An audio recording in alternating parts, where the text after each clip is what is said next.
Alors, bonjour tout le monde. Mon nom est François Meunier. Je suis vice-président Affaires publiques et gouvernementales à l'Association des restaurateurs du Québec. Je suis très heureux de vous accueillir aujourd'hui à ce webinaire. Il s'agit en fait de notre deuxième activité du genre. Alors, on espère que vous allez apprécier l'exercice. On va commencer bien sûr par une nouveauté. Vous avez très certainement remarqué que notre association devient l'Association Restauration Québec dans un objectif d'être plus inclusif et de tenir compte de l'ensemble des secteurs, des différentes branches de la restauration. Et évidemment, dans le même élan, on va migrer vers une nouvelle image de marque que vous pouvez voir présentement sur la présentation. Mais bien sûr, tout ça va se mettre également en branle au cours des prochaines semaines dans tous nos outils de communication. C'est donc avec plaisir que je vous souhaite la bienvenue à ce webinaire qui va porter sur les nouvelles normes du travail qui ont été adoptées vraiment rapidement à l'Assemblée nationale en juin dernier, considérant la campagne électorale imminente. Comme plusieurs des mesures qui ont été adoptées vont avoir un impact important dans vos opérations, on trouvait important, effectivement, de vous donner l'information nécessaire pour mettre à jour vos pratiques en ressources humaines. Sachez d'ailleurs que l'association a fait de nombreuses représentations auprès de la ministre responsable des normes à l'époque et aussi en commission parlementaire. Il y a plusieurs des éléments qu'on va vous présenter aujourd'hui qui sont en lien avec notre travail. Malgré que le projet de loi a été très orienté vers les travailleurs, on continue toujours à mettre de la pression, à faire des représentations sur le nouveau gouvernement pour atténuer certains des nouveaux éléments, certaines des nouvelles mesures qui ont été adoptées. À la fin de la présentation, par ailleurs, je vous invite à compléter un sondage de satisfaction qui va nous permettre de recueillir vos commentaires, vos observations sur la présentation de ce webinaire. Il s'agit de la deuxième édition, je le disais tout à l'heure, et on se base beaucoup sur vos commentaires pour améliorer, évidemment, nos présentations dans le futur. Alors, on vous remercie énormément de votre input, de vos observations et de vos commentaires. Pour animer le séminaire aujourd'hui, on peut compter sur l'expertise de deux professionnels de l'équipe des affaires publiques de l'ARQ, deux éminents conseillers ici à l'association. Dans un premier temps, Mme Dominique Tremblay, qui est agente à l'information et aux communications à l'ARQ depuis plus de 12 ans maintenant. Plusieurs d'entre vous ont eu l'occasion de lui parler. C'est Dominique qui répond à la plupart des demandes d'information qui parviennent à l'association. Elle a conseillé plusieurs d'entre vous, plusieurs membres de l'association sur la compréhension notamment des normes du travail. Et dans un deuxième temps, pour la seconder, on retrouve M. Martin Vézina, qui est conseiller communication et affaires publiques, qui, Martin, a pour mandat d'assurer une veille des travaux législatifs et de développer l'argumentaire de l'ARQ dans nos représentations. Il a d'ailleurs suivi avec une grande attention l'adoption article par article du projet de loi maintenant adopté et a fait de nombreux suivis sur l'application concrète des nouvelles normes. Alors, c'est vraiment avec des gens extrêmement compétents qu'on va pouvoir, vous allez pouvoir échanger aujourd'hui. On veut remercier également la CNESST de nous avoir accompagnés dans le développement de cette présentation. Pour nous, c'était essentiel de pouvoir vous offrir une information qui était la plus exacte et pointue possible. Alors, merci à la CNESST de sa collaboration. Donc, au cours du webinaire, vous aurez un rappel dans un premier temps des changements qui sont survenus en juin dernier, une explication des changements qui vont entrer en vigueur le 1er janvier 2019, c'est finalement dans à peine 2 ou 3 semaines, qui vont être regroupés par thème. Et il y a aussi des propositions, en fait, des suggestions de pratiques en ressources humaines à adopter dans votre établissement à la suite des nouvelles dispositions de la loi. Évidemment, le webinaire va se conclure par une période de questions. Alors, tout au long du webinaire, on va recueillir vos questions et on va tenter d'y répondre en rafale à la fin. Pour les directives pour poser les questions, pour ceux qui nous suivent par le biais d'un ordinateur personnel, vous verrez dans la boîte de contrôle qui apparaît dans le coin droit supérieur de votre écran un espace réservé pour nous transmettre vos questions qui est indiqué par une flèche qui apparaît sur la diapo présentement. Sachez qu'on risque d'être à peu près 300 personnes qui participent en ligne présentement. Donc, il est probable qu'on ne puisse pas répondre à toutes les questions qui vont être posées, mais on tentera de faire le maximum pour ce faire. Et sachez que dans le cas contraire, on va entrer en communication. Vous pouvez entrer en communication avec nous par courriel par la suite et on va tenter, nous, de répondre à toutes les questions dans les jours qui vont venir. Donc, je laisse maintenant nos deux présentateurs, Mme Dominique Tremblay et M. Martin Vézina, pour la suite de la présentation. Alors, bon webinaire à tous. Alors, bonjour tout le monde. Ici Dominique, je suis en compagnie de mon collègue Martin. Bonjour. Il me fait plaisir d'être avec vous aujourd'hui pour ce webinaire. Avant de commencer, je voudrais vous informer que la présentation, vous voyez l'écran, peut être téléchargée. Donc, vous avez les options sur le côté. Vous avez accès aux documents. Sachez cependant que peut-être à la fin, quand vous allez fermer le document du webinaire, vous n'aurez plus accès à ces documents-là directement. Par contre, soyez sans crainte, vous recevrez un courriel sous peu avec la présentation, les liens pour les documents dont on va parler. Donc, il n'y aura pas de problème par rapport à ça. Et la présentation va être également mise sur YouTube au complet. Donc, avec nos belles voix en arrière, vous pourrez la réécouter sans problème. Donc, voilà, c'est parti.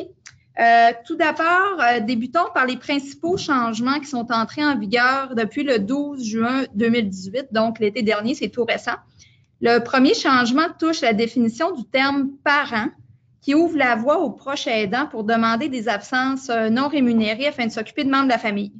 Auparavant, le droit à une absence était limité aux parents proches, soit conjoints, père, mère, frère, sœur, aux enfants, etc.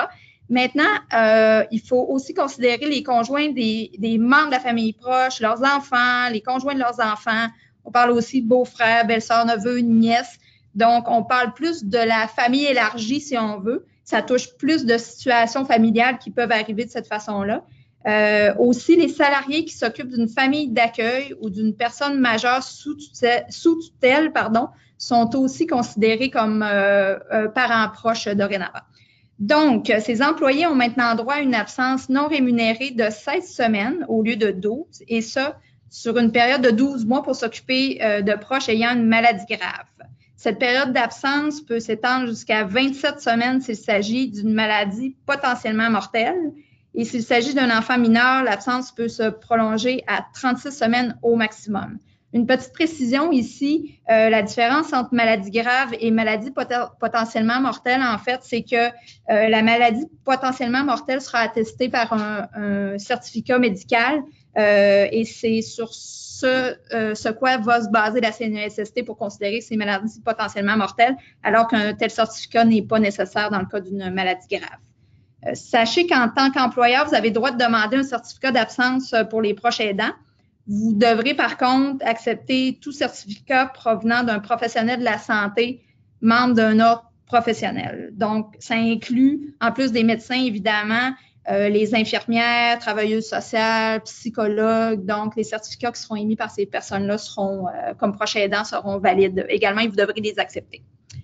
Dans les autres nouveautés au sujet des absences, toujours non rémunérées, bien important, il y a l'inclusion des victimes de violences conjugales ou de violences à caractère sexuel qui maintenant ont aussi droit à une absence de 26 semaines par année. Finalement, un salarié peut s'absenter du travail sans salaire jusqu'à 104 semaines plutôt que 52, comme c'est le cas actuellement, lors de la disparition de son enfant mineur ou lors du décès par suicide de son conjoint, de son enfant majeur, de son père ou de sa mère. Poursuivons maintenant avec l'une des rares bonnes nouvelles dans les modifications à la loi sur les normes du travail, c'est qu'il y a un assouplissement dans l'étalement des heures de travail sur une base autre qu'hebdomadaire. Auparavant, il fallait l'autorisation de la CNESST, ce qui n'est plus le cas. Donc, vous pouvez maintenant établir par écrit, c'est bien important, une entente avec un employé pour étaler ses heures sur une période qui ne peut dépasser 4 semaines cependant. L'entente peut être valide pour plusieurs mois, mais vous devez appliquer l'étalement par tranche de 4 semaines maximum, ça c'est très important. L'entente fera en sorte qu'au lieu d'être considéré comme du temps supplémentaire après 40 heures pour une semaine, c'est plutôt après la 160e heure, après les 4 semaines que ce le sera. Par contre, il ne faut pas oublier que l'employé ne peut pas faire plus que 10 heures au-delà de la semaine normale de travail, donc 50 heures maximum par semaine. Sinon, au-delà des 50 heures, vous devrez automatiquement payer du temps supplémentaire. Je vais laisser Martin vous donner des exemples d'applications, ça va aider pour la compréhension. Je vais vous proposer 2 exemples que vous pourrez suivre là, sur le tableau récapitulatif.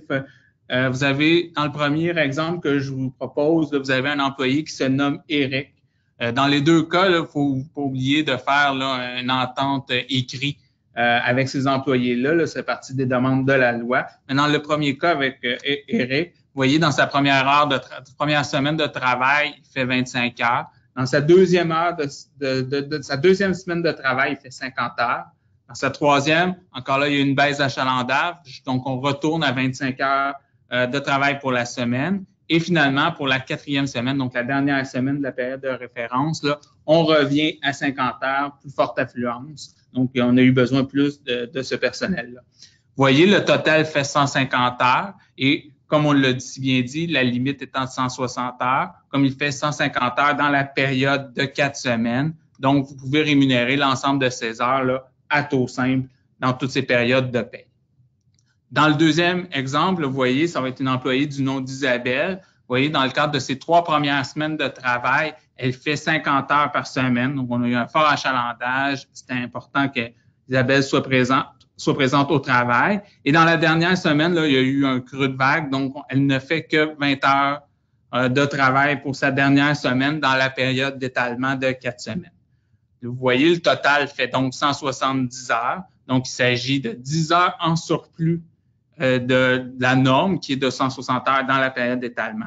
Donc, dans cette dernière période de paye, là, ou peut-être les semaines 3 et 4, c'est une paye aux 2 semaines, vous allez devoir y payer le dernier 10 heures sur cette paye avec une majoration pour le temps supplémentaire, là, ce qu'on appelle là, le taux une fois et demi. Je me permets de vous le rappeler que c'est un gain de la RQ d'avoir cet étalement des heures. Lors des consultations avec le ministère du Travail, avec la ministre du Travail, il y a 2 ans, on avait déjà commencé à demander à avoir un assouplissement au niveau des étalements des heures. Et quand le projet de loi a été déposé et que nous sommes entendus à la commission parlementaire lors de l'étude du projet de loi, on a rappelé que nous désirons pour notre industrie de pouvoir étaler les heures. On sait que ça va être un grand aide là, pour plusieurs d'entre vous à cet effet. Donc, on est très heureux de voir que le gouvernement a donné suite là, à cette revendication. Ensuite, nous sommes toujours dans les autres mesures favorables aux entreprises. Les employeurs vont maintenant avoir le choix. Lors des jours fériés travaillés par un salarié, donc le travailleur travaille un jour férié comme le dimanche de Pâques, ou si le jour férié tombe une journée qui n'est pas normalement travaillée, donc c'est peut-être le lundi d'Action de grâce et l'employé n'est pas habituellement au travail, l'employeur a maintenant le choix soit de verser l'indemnité en argent, donc on se rappelle, c'est le 1/20e de la rémunération des 4 dernières semaines, ou sinon vous allez avoir le choix d'accorder un congé compensatoire équivalent dans les 3 semaines qui précèdent ou suivent le jour férié. Avant, vous n'aviez pas vraiment le choix, vous pouvez juste le faire, vous pouvez offrir uniquement ce choix-là pour ceux qui travaillaient le jour férié et non pour ceux qui étaient habituellement là, non à l'horaire lors du jour férié. Aussi, et c'est une autre bonne nouvelle pour nos établissements saisonniers, vous pouvez maintenant verser l'indemnité de vacances, qui est soit de 4 à 6 % là, selon le cas, sur chaque paye des salariés et non plus à la fin de leur emploi comme c'était le cas précédemment. Et ça, nous croyons que ça va vous éviter là, d'avoir des gros déboursés là, pour les employeurs saisonniers là, à la fin de l'année où il fallait verser à tout le monde là, l'indemnité de vacances annuelles. Maintenant, passons à la section des mesures qui entreront en vigueur au 1er janvier 2019, donc dans quelques semaines. Une nouveauté qui va avoir des conséquences importantes pour l'industrie, c'est la création de 2 jours de congés payés pour maladie et obligations familiales après 3 mois de service. Donc, aussitôt que votre employé a fait ses 3 mois de service et a accès à ces 2 congés-là, vous devrez créer une banque de 2 jours, dans le fond, que l'employé pourra utiliser au cours de l'année civile. Donc, on parle de janvier à décembre. Petite précision, c'est bien 2 jours au total et non 2 jours pour maladie plus 2 jours pour obligation familiale. C'est vraiment seulement 2 jours au total. Je vous le dis tout de suite, attendez-vous à ce que tous vos employés les prennent parce que ces congés-là ne sont pas monnayables. Donc, à la fin de l'année, s'ils ne les ont pas pris, ils les perdent. Donc, ils vont sûrement les prendre et aussi vous aviser probablement le matin même qu'ils ne rentreront pas là, dans la journée. Le paiement de ces congés-là va se faire comme pour les jours fériés, soit le 1/20e de la rémunération des 4 dernières semaines. Fait important, cette banque de congés se renouvelle à chaque année civile, donc comme je vous disais, de janvier à décembre. Puis contrairement aux vacances annuelles, c'est pas basé sur l'année de référence de votre entreprise. Donc, ça se pourrait que vous ayez à gérer les vacances annuelles de mai à avril selon votre année de référence et cette banque de congés payés-là de janvier à décembre pour ces congés rémunérés-là. Fait que ça se peut que vous ayez deux façons de gérer là, ces congés-là. Je vous rappelle aussi que le personnel au pourboire doit recevoir, lors de la journée de congé payé, son salaire additionné des pourboires qu'il recevrait habituellement, comme vous êtes habitué de le faire dans le fond pour le calcul des congés fériés. L'employeur garde un droit de gérance dans le fractionnement des congés. Seul celui-ci peut accepter que ces congés se fractionnent, par exemple, en demi-journée. Je vous donne un exemple. Éric demande de s'absenter pour l'après-midi pour accompagner sa grand-tante à l'hôpital parce qu'il agit comme proche aidant. Il voudrait que l'absence soit payée, comptabilisée comme une demi-journée d'absence seulement. Donc, l'absence doit être autorisée, ça, il n'y a pas de problème, et payée, mais vous pouvez décider d'accorder la journée complète plutôt que juste la demi-journée. Donc, il aurait pris une de ces 2 journées au complet. Ça, c'est vraiment à votre discrétion si vous voulez fractionner ces congés-là ou non, mais c'est votre droit de ne pas le faire. Nous sommes rendus maintenant aux changements qui sont liés aux congés sociaux, comme on les appelle. Donc, maintenant, la nouvelle loi enlève l'obligation d'avoir 60 jours de service pour avoir droit aux 2 journées de congés payés dans le cas de la naissance, de l'adoption d'un enfant ou d'une interruption de grossesse. Donc, avant, il fallait attendre 60 jours de service pour que l'employé puisse bénéficier de ces 2 journées rémunérées. Maintenant, dès qu'il est à votre emploi, il peut profiter de ces 2 journées de congés rémunérés dans le cas de naissance, adoption et interruption de grossesse.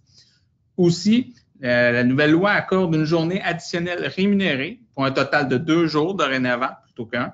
Donc, pour le décès d'un parent, qui, dans ce cas-ci, équivaut uniquement à la famille proche du travailleur. Donc, on parle des enfants, frères, sœurs, parents et grands-parents. Un autre changement majeur pour les employeurs et qui va avoir un grand impact dans vos opérations, c'est la 3e semaine accordée après la 3e année de service. Avant, on était à 5 semaines. Il fallait avoir 5 années de service pour avoir droit à cette 3e semaine. On tombe donc à 3 ans. Donc, ainsi, tous vos employés qui ont 3 ans de service et plus à la date anniversaire de votre année de référence auront droit à cette semaine additionnelle. Je précise que ce n'est pas nécessairement au 1er janvier 2019, date où cette disposition-là prend effet, que tous les employés auront immédiatement droit à la 3e semaine. Ça va dépendre de votre année de référence. Dans certains cas, il y en a qui fonctionnent du 1er mai au 30 avril. Il y en a d'autres que ça va être du 1er octobre au 30 septembre. D'autres vont prendre l'année du calendrier de janvier à décembre. C'est cette année de référence-là qui va déterminer le moment de l'attribution de la 3e semaine de vacances.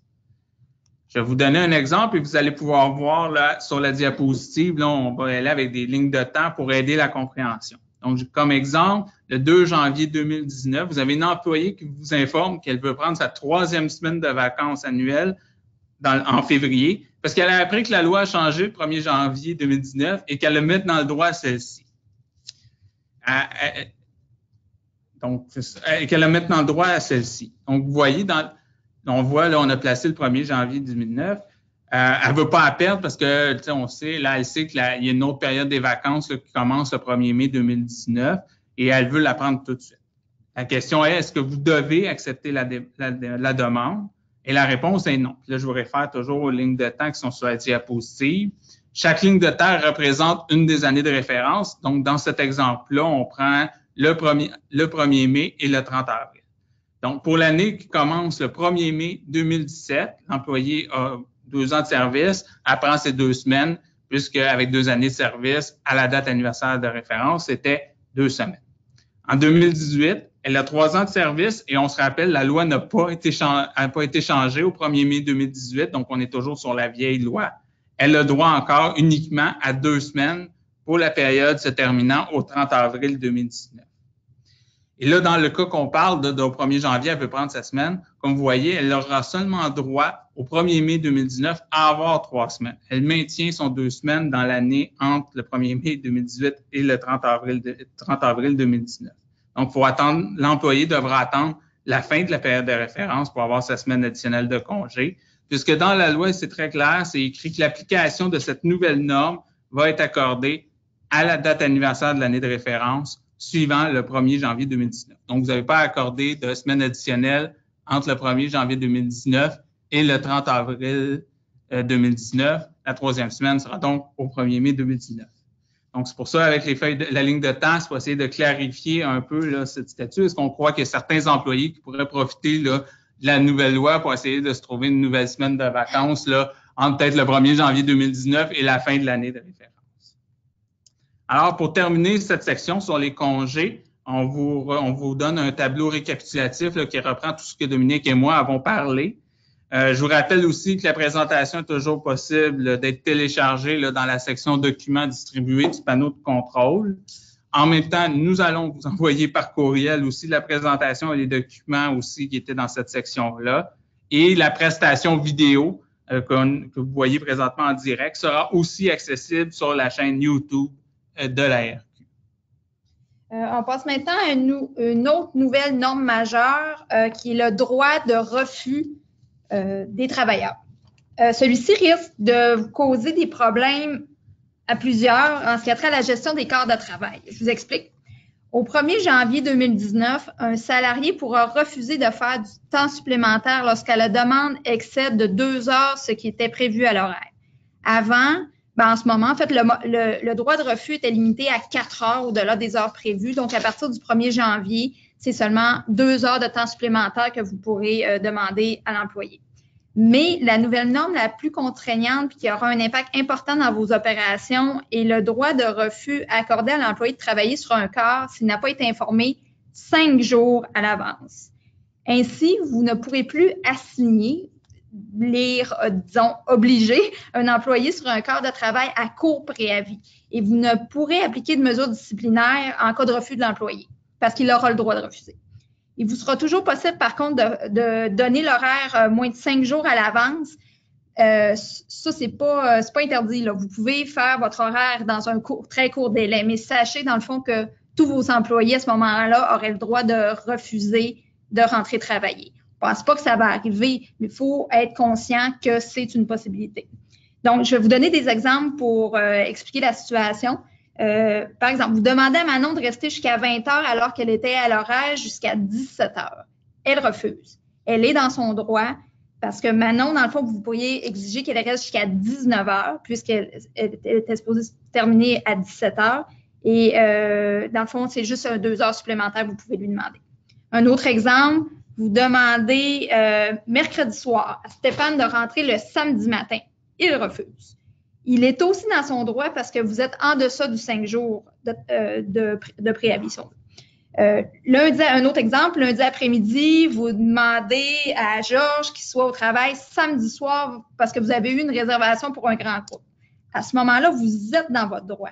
Mais vous ne pourriez pas faire la même chose le mardi, lui demander le mardi parce que là, vous n'êtes plus dans le délai de 5 jours. En fait, c'est qu'il aurait le droit de refuser. Là, vous pouvez lui demander pareil, mais il aurait le droit de refuser. Un dernier exemple, là, mettons vous avez un samedi qui est un peu imprévisible, vous pouvez en construisant l'horaire plus que 5 jours à l'avance prévoir que Stéphane sera sur appel samedi matin. Cependant, même s'il est sur appel, il peut refuser lorsque vous l'appelez de rentrer. Donc, je vous entends très bien dire que ça va être impossible de prévoir autant à l'avance quel achalandage il y aura dans 5 jours, prévoir aussi à l'avance le personnel nécessaire.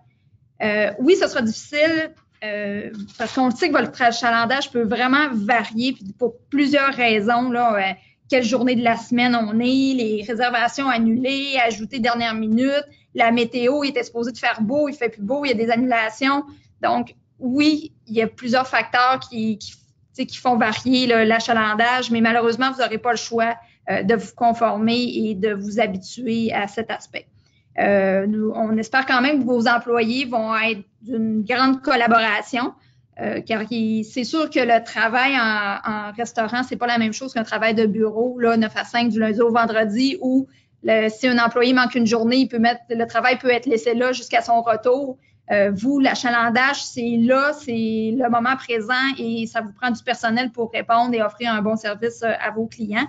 Donc, c'est sûr, ça va être une adaptation là, différente. La nouvelle loi fait bien mention d'une exception qui dit si la nature des fonctions du salarié l'exige. Le problème, c'est que cette mention-là est un peu ambiguë puis il est difficile de savoir si ça s'appliquerait vraiment à la restauration. Est-ce que la nature des fonctions du salarié se limite seulement à des emplois où des vies sont en danger? Mettons des infirmières, des médecins, c'est sûr qu'eux, on peut leur demander à court délai de rentrer et tout ça. Fait qu'il faut voir, on a posé des questions, on n'a pas encore de réponse par rapport à ça, mais on va explorer là, cette piste-là, là, c'est certain. Et c'est d'ailleurs pourquoi l'ARQ travaille avec les autres associations patronales afin que cette distinction là, de la nature des fonctions du salarié soit balisée par la CNSST. Et nous voulons que l'interprétation de cette nature des fonctions soit valable lorsque la bonne exploitation de l'entreprise ne peut être assurée. C'est pourquoi on propose cette interprétation-là, mais c'est pour vous permettre d'assigner, donc d'obliger des travailleurs, quand vous avez à gérer les congés, on voit qu'on a de nouveaux congés payés qui s'ajoutent. En plus, oui. Donc, comment on fait ça? Comment on fait pour accepter les nouveaux congés payés qui s'ajoutent, mais en même temps, on ne peut pas remplacer les personnes parce que tous les employés peuvent refuser s'ils ne sont pas informés 5 jours avant. Puis aussi, quand on parle de notion de grand groupe, si on sait qu'on a une réservation pour 10, puis on le reçoit à 24 heures d'avis, bien, il faut ajouter du personnel sur le plancher, mais ça nuit à la bonne exploitation de l'entreprise. Donc, c'est pourquoi on pousse vraiment là pour cette interprétation-là, cette clarification-là. Et je vous le dis, le travail de représentation a déjà débuté. On travaille avec, comme j'ai dit, les autres associations patronales. Et pour le moment, on n'a pas encore eu de nouvelles de la CNSST.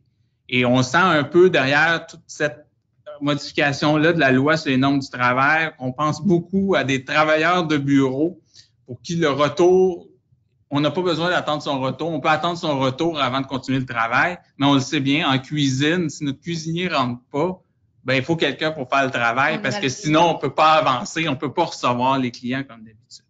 Donc, inquiétez-vous pas, on continue là, à mettre les efforts, les pressions nécessaires sur ce dossier. Au niveau d'une autre disposition, au 1er janvier 2019, c'est l'abolition de clauses de disparité dans les contrats de travail par rapport au salaire et aux avantages sociaux. Par conséquent, 2 employés qui ont le même poste et font les mêmes tâches devront avoir le même salaire et le même accès aux avantages sociaux que vous offrez. Avant la modification de juin dernier, cela se limitait uniquement au nombre d'heures travaillées, donc on ne pouvait pas tolérer des différences entre les gens à temps partiel et à temps plein. Mais maintenant, ce sont tous les statuts d'emploi, et là, on parle d'employés saisonniers, les employés étudiants, les occasionnels sur appel que vous pouvez faire appel, autant ceux qui viennent qui sont employés à l'interne que ceux qui sont employés d'agences de placement. Et donc, pour ce dernier exemple, il faut bien comprendre, ça veut dire que vous ne pouvez plus payer un taux différent à un employé qui provient d'une agence de placement pour le même poste et les mêmes qualifications qu'un employé de l'interne. Donc, ça doit être le même taux horaire et les mêmes avantages sociaux. J'ai eu quand même une bonne nouvelle. Il y a des différences possibles parce que vous allez me dire, Martin, comment on fait pour payer des gens qui ont 5 ans d'ancienneté de plus? On ne peut pas les payer au même prix que quelqu'un qui vient juste de rentrer. Mais je vais vous dire, oui, il est possible de permettre là, ces différences salariales, ces différences au niveau des avantages sociaux, s'ils sont explicables par l'expérience, donc l'employé a plus d'expérience quand vous l'avez embauché qu'un autre, a un diplôme, tandis qu'un n'a pas, il y a aussi là, au niveau de l'ancienneté, donc les années de service qu'on parle. Donc, c'est sûr que quelqu'un qui a 5 années de service peut être payé différemment que quelqu'un qui vient de rentrer. Et aussi, ça peut s'expliquer sur la performance. Donc, si vous pouvez justifier, vous êtes capable de documenter que l'employé est plus performant qu'un autre, vous pouvez lui accorder des différences dans son salaire, dans les avantages sociaux.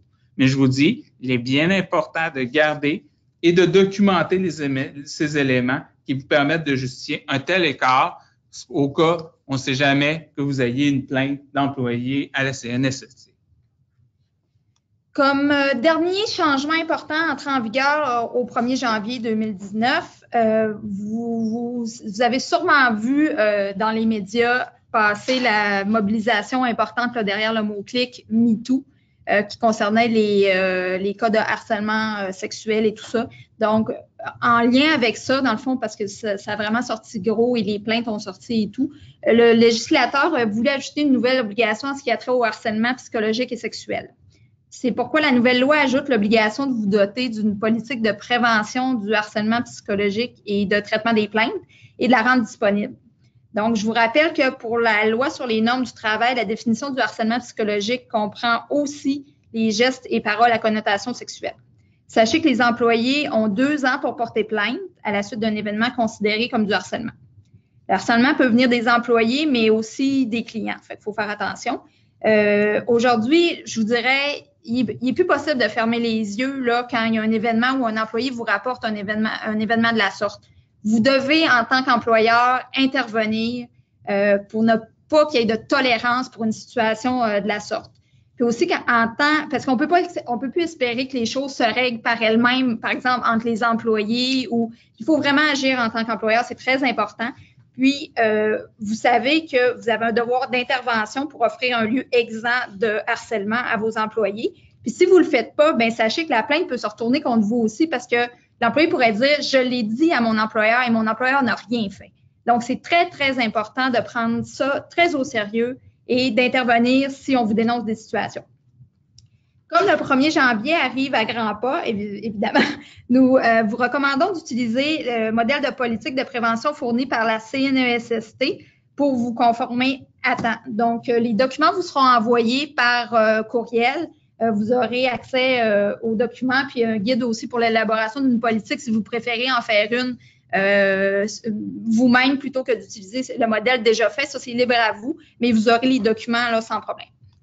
Alors, je vous dis, la RQ profite de ce webinaire pour vous annoncer une nouveauté là, dans le cadre de ce dossier sur la prévention du harcèlement psychologique et sexuel. Grâce à la contribution de la CNSST, la RQ va développer la campagne 100 qui va être déployée cet hiver et comprendra un webinaire comme vous êtes présentement, sans SANS. Hein, c'est vrai que ça peut harcèlement, sans harcèlement, donc on parle.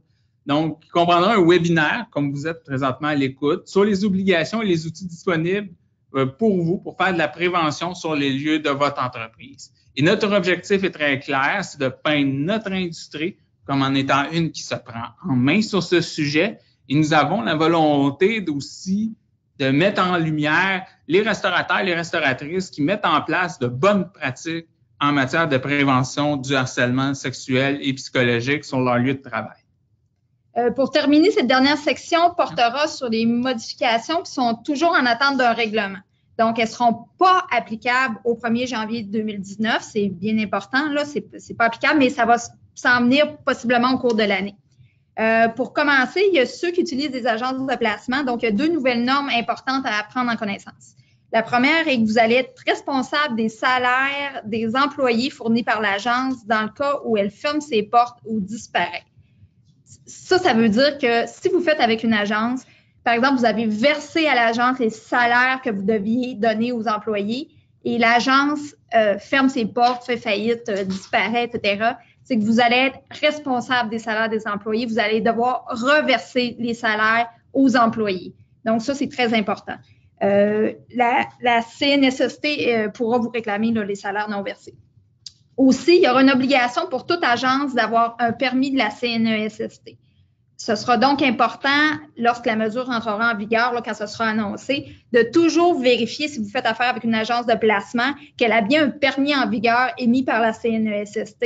Puis si vous ne le faites pas, vous risquez aussi une amende de 600 $ et plus. Là. Donc, c'est très important de vérifier. Puis en fait, ça va être une forme de contrôle pour vous aussi, là, de vous assurer que vous faites affaire avec des gens qui sont conformes et qui se conforment aux lois et règlements.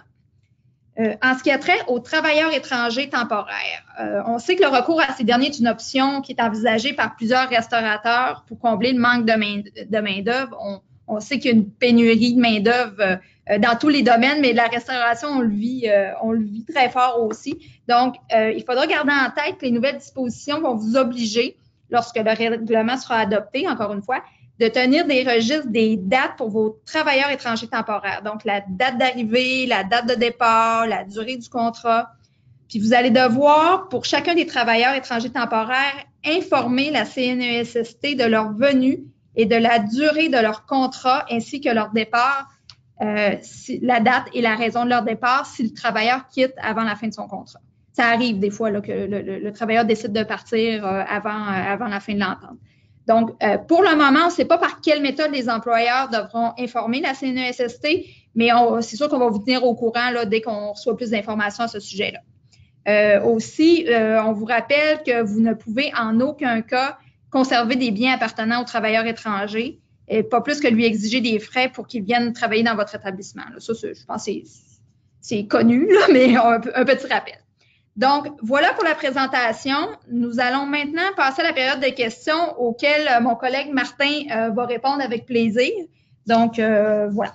On en a quand même reçu plusieurs et je vais commencer là, rapidement. Là, on va commencer sur un premier sujet au niveau de l'étalement des heures. C'est sûr que comme c'est une position intéressante pour l'industrie, je m'attendais à plusieurs questions là-dessus. Que fait-on si un travailleur refuse de signer l'entente permettant l'étalement des heures? Alors, très bonne question. Alors, si un travailleur refuse, bien, tout simplement, vous ne pouvez pas le faire. Parce qu'il faut que les deux parties soient d'accord, bien évidemment, pour qu'il y ait un étalement des heures. Et je vais juste ajouter un élément. Vous avez un travailleur qui a signé une entente et là, il peut changer d'idée. Il peut le faire en vous l'annonçant 2 semaines avant. Et là, dans ces 2 semaines-là, il y a encore droit à l'étalement des heures, mais après ça, l'entente prend fin et le travailleur retourne à une semaine normale de 40 heures, puis il est payé à taux et demi après.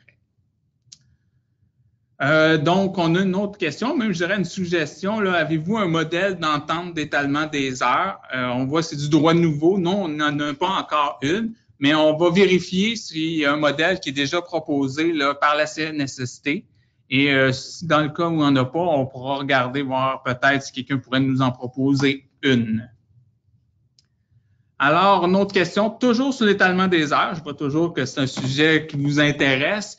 Est-ce que ça doit toujours être calculé sur les semaines 1, 2, 3, 4 ou ça peut être 3, 4, 5, 6? L'étalement des heures doit toujours être dans une période, je vous dirais, de 4 semaines continues. C'est ce qui est important. Donc, ça n'a pas d'importance, c'est 3, 4, 5, 6, 1, 2, 3, 4. C'est tant que vous préservez et que dans l'entente, c'est clair les semaines que vous déterminez. Mais il faut que ça soit une période de 4 semaines continue pour pouvoir avoir le droit d'étaler les heures là, comme on vous l'a montré avec les exemples. Donc, autre question, là, on change complètement de sujet. On tombe dans les congés. Donc, on parle des fameux congés de maladie, obligations familiales. Hein, ça va être une nouveauté pour l'industrie d'avoir 2 jours payés. Est-ce que l'employé doit avoir l'accord de l'employeur pour les prendre? Non, la réponse est non. Donc, si un employé vous appelle et vous dit « je prends un de mes congés payés, je suis malade, il faut que j'aille chez le médecin avec mon enfant, etc. », vous devez l'accorder automatiquement. Donc, c'est sûr que ça va être des impondérables à gérer aussi, là, parce que c'est sûr, vous allez avoir des gens qui ne rentreront pas la journée même. Et comme on vous l'a dit un peu plus tôt, tous vos employés vont se prévaloir de ces congés-là, probablement, car ils ne sont pas monnayables à la fin de l'année. S'ils ne les prennent pas, ils les perdent, vous n'avez pas à les payer.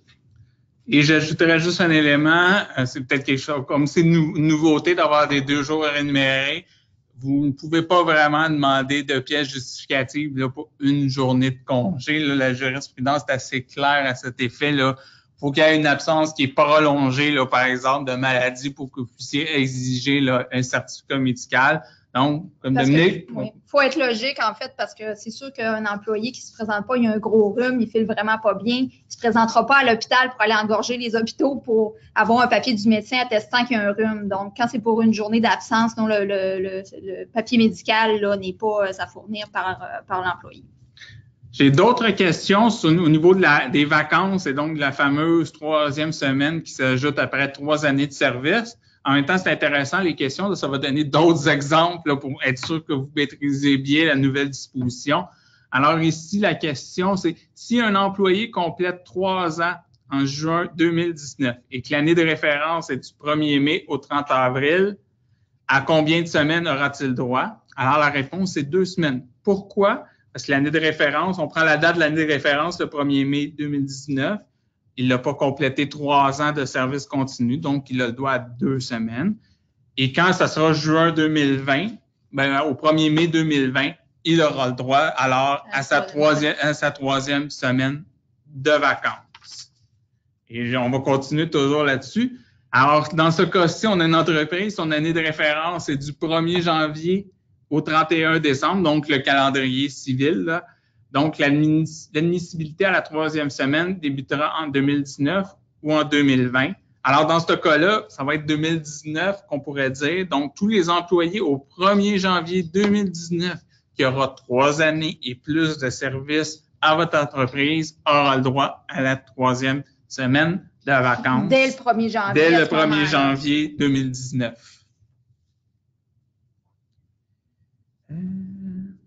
J'ai plusieurs. Donc, on a eu aussi plusieurs questions sur, encore sur des dates, des années de référence. À quel moment? Donc, je vais répéter ce qu'on doit dire, puis je vais vous dire, là, basé sur votre année de référence, comme vous avez différentes années de référence, tout et chacun. Comme on dit, on va répondre aux questions qui n'ont pas été répondues dans le webinaire là, par courriel. On va vous répondre directement là, par courriel à ces effets-là. Et surtout, qui est basé sur l'année de référence. Je vous rappelle toujours, l'année de référence, c'est celle qui fait foi. Là, c'est la date anniversaire où votre année de référence commence, là, qui est le moment où la 3e semaine est accordée. Je peux aussi vous mentionner que sur le site de la CNESST, il y a l'outil Mon Calcul aussi qui va vous aider à partir du 1er janvier, si je ne me trompe pas. L'outil va être, ben, c'est sûr qu'ils vont le faire. L'outil va être modifié, en fait, pour calculer les vacances avec le 3 semaines. Donc, à ce moment-là, l'outil Mon Calcul vous fait rentrer la date d'embauche de l'employé, votre année de référence, comment vous fonctionnez, le salaire de l'employé. Donc, ça vous donne le montant des paies de vacances à verser. Puis aussi, ça vous donne le nombre de semaines à ce moment-là auquel l'employé a droit. Donc, c'est sûr, c'est pas prévisionnel. Là, je pense pas que vous pouvez le faire aujourd'hui, puis ça va vous dire à quel moment. Mais au moment où vous entrez l'information, ça vous donne le nombre de vacances auquel il a droit à ce moment donné-là. Donc, ce sera un outil intéressant à travailler, à utiliser aussi, là, donc Mon Calcul là, sur le site de la CNESST. Toujours dans les vacances, mais là, on n'est plus dans le calcul. Dans cette situation-là, on a un membre, là, son restaurant ferme 2 semaines pour les vacances. Elle se demande si je peux payer la 3e ou je suis obligé de la donner en temps. Ça, c'est très clair. Vous pouvez pas payer la 3e. Vous pouvez pas la payer. Il faut vous la donner en temps, là, donc une semaine de vacances continues. Vous avez droit en tant qu'employeur de déterminer la date. Je pense que la 3e semaine, si l'employé le demande, il peut se la faire payer à ce moment-là, quand il y a 2 semaines que l'établissement est fermé. Et ce serait à valider, mais ça va nous faire plaisir de valider la question à ce moment-là. Donc, toujours dans les congés et les vacances, un employé à temps partiel ou saisonnier travaille 8 heures semaine. Y a-t-il droit? À la semaine, oui, au congé, il va y avoir droit là, dès qu'il va avoir son 3 mois de service continu. Mais dans ce cas-là, on calcule différemment au niveau des congés. Là, si les congés pour obligations familiales et maladies, là, on calcule comme un jour férié. Donc, vous prenez là, 1/20 là, des 4 semaines. Vous ne payez pas la journée au complet. Là, vous faites comme un jour férié dans la journée où votre travailleur à temps partiel le fait. Une autre question, au niveau pour un travailleur saisonnier, comment se calculent les semaines de vacances? Dans ce cas-là, ça dépend des situations, mais ça se calcule en année de service continu. Donc, c'est 3 semaines dans ce cas-ci, s'il y a 3 années de service continu ou 2 semaines s'il y en a moins. Souvent, quand c'est des travailleurs saisonniers, là, si on parle moins de temps, là, comme vous avez le droit à la nouvelle disposition, là, vous pourriez verser là, soit le 4 ou le 6 % selon le cas, là, directement sur la paye du salarié tout au long de la... Pour les travailleurs saisonniers, sachez que, en fait, c'est ça, le service est continu quand un employé finit une saison et vous savez qu'il va revenir l'année prochaine, il revient. Même s'il y a un arrêt dans la période de travail, c'est considéré comme du service continu à votre emploi. Donc, les années s'accumulent à ce moment-là. Au niveau toujours des congés de maladie au choix, là, les 2 jours payés, si l'employé a 3 mois d'ancienneté le 30 novembre, peut-il prendre des congés en décembre? Oui, la réponse est oui. Dès qu'il fait 3 mois, il a le droit à 2 journées. Il peut les prendre jusqu'à la fin de l'année civile. Donc, dans ce cas-là, il va y prendre sûrement les 2 jours en décembre, parce qu'en janvier, il va en avoir droit à 2 nouvelles. Exactement. Mais ça, on s'entend, c'est quand ça va prendre effet. Donc, le 1er janvier 2019, donc votre situation, là présentement, c'est pour l'année prochaine. Là. Commencez, si vous dites le 30 décembre, au mois de décembre cette année, vous pouvez dire non ou vous ne le payez pas. T'sais. Mais pour l'année prochaine, ça va être bon, là, cette nouvelle mesure. On va vers un autre sujet, la différence salariale, là, quand on parlait des clauses de disparité. Est-ce que le membre nous demande, est-ce que c'est le salaire seulement ou les avantages sociaux? Est-ce que dans les avantages sociaux, on comprend assurance collective? Oui, on prend assurance collective. Quand on parle d'avantages sociaux, là, ça peut être régime de retraite dans le cas où vous en avez, mais ça couvre aussi les assurances collectives. Au niveau des horaires, on a ici, dans les horaires, c'est pas nécessairement le refus de travailler. Donc, ici, nos horaires chez nous précisent l'heure de début, mais l'heure de fin. Avons-nous des obligations? Là, on n'est pas dans la nouvelle loi. C'est toujours les obligations qu'il y avait sur la loi, c'est les normes du travail. Donc, après 5 heures d'heures consécutives, là, vous devez fournir une pause repas. Là, de 30 minutes qui n'est pas rémunérée, celle-là. Donc, après 5 heures de travail consécutives, on sait qu'en restauration, c'est pas toujours possible d'offrir la pause. Si c'est en bon québécois, le rush du midi ou du souper, c'est sûr que si vous avez un chef, il peut pas s'en aller prendre sa pause à ce moment-là. Donc, c'est sûr que si l'employé doit demeurer à votre disponibilité sur les lieux de travail, il peut pas quitter.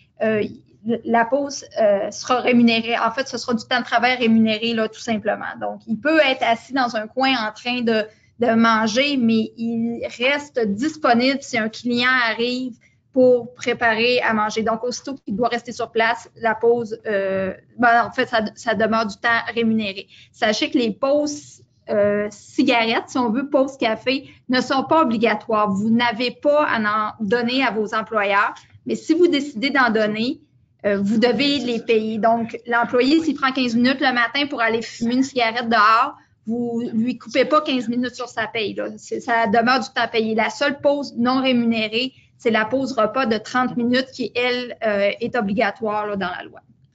Je vais revenir sur la question. On a fait des vérifications. Vous voyez qu'on peut être vite pour vous répondre.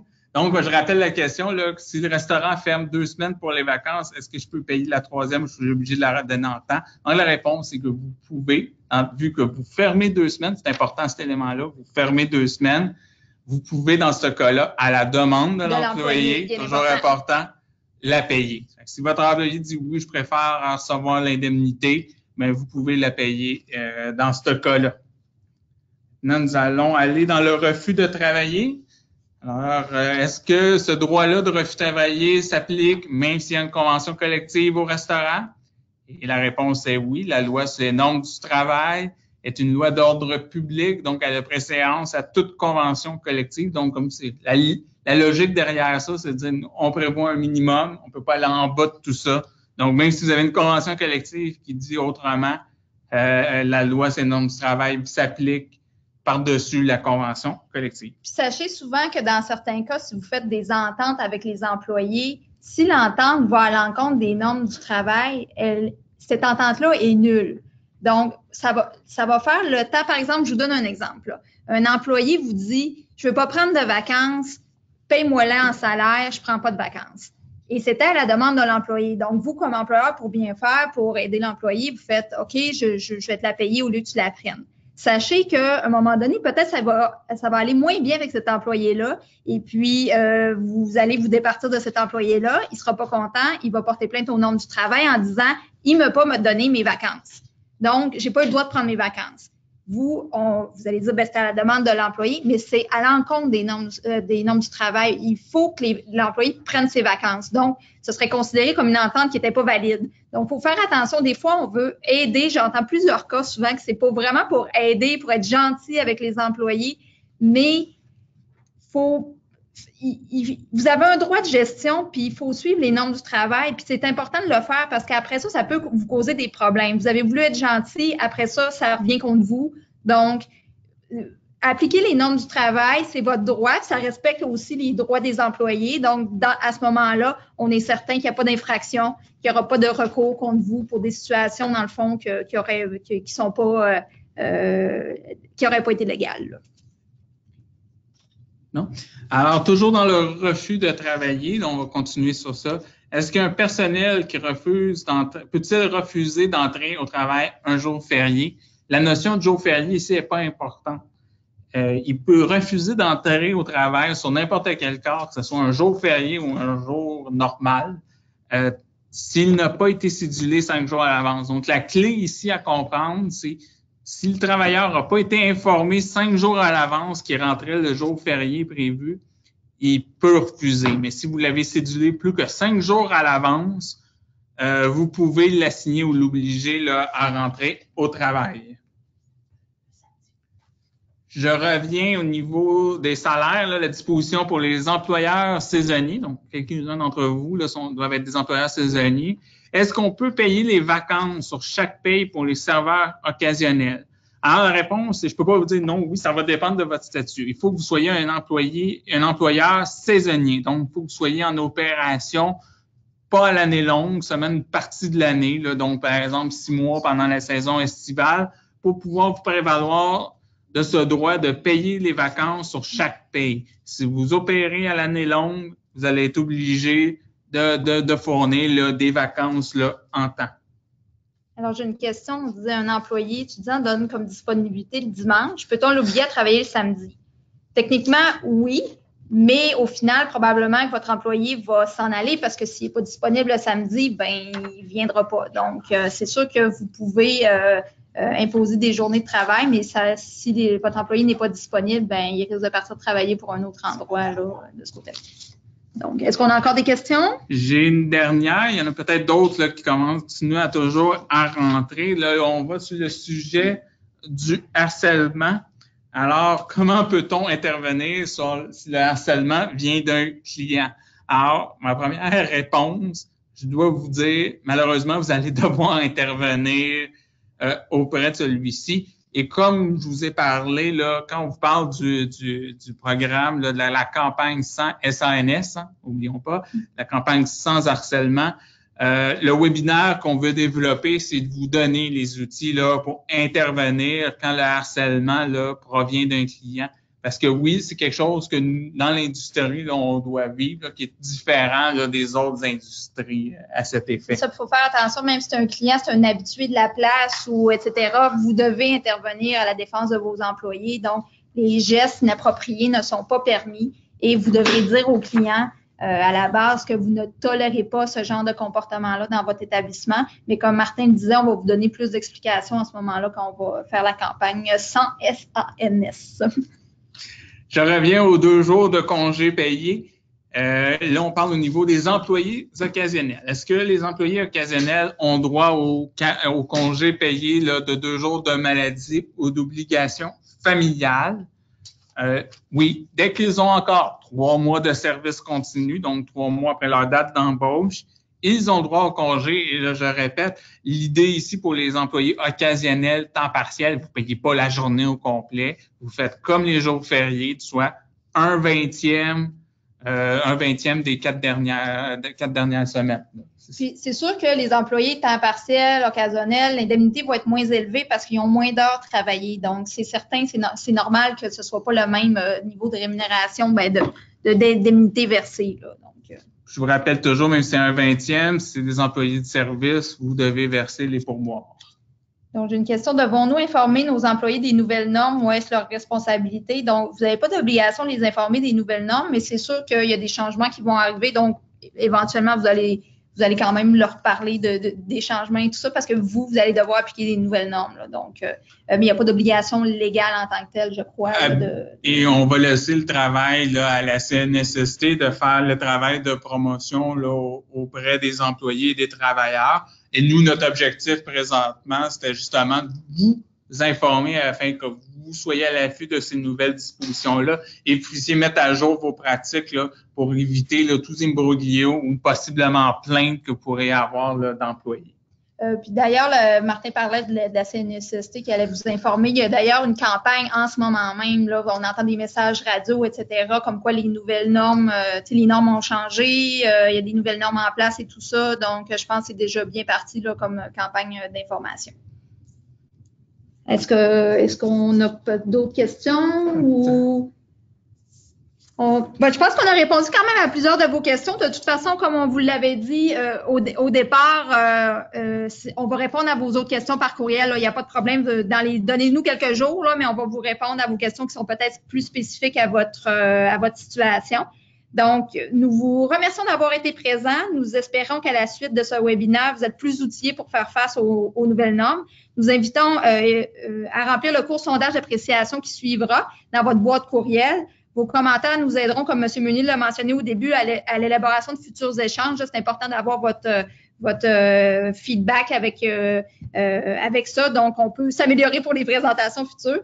Pour ceux qui voudront revoir le webinaire, vous recevrez d'ici quelques heures un lien pour le faire, mais sachez qu'il sera aussi disponible sur la chaîne YouTube de l'ARQ qui se nomme ARQ Resto, R-E-S-T-O. Si vous êtes membre de l'ARQ, n'hésitez pas, si vous avez des questions qui touchent plus spécifiquement votre situation, à communiquer avec nous par courriel ou par téléphone au 1-800-463-4237. Et si vous n'êtes pas encore membre, l'invitation est lancée. Donc, c'est tout pour aujourd'hui. Nous vous remercions d'avoir été présents. Au plaisir de vous revoir dans une prochaine présentation. Merci. Merci.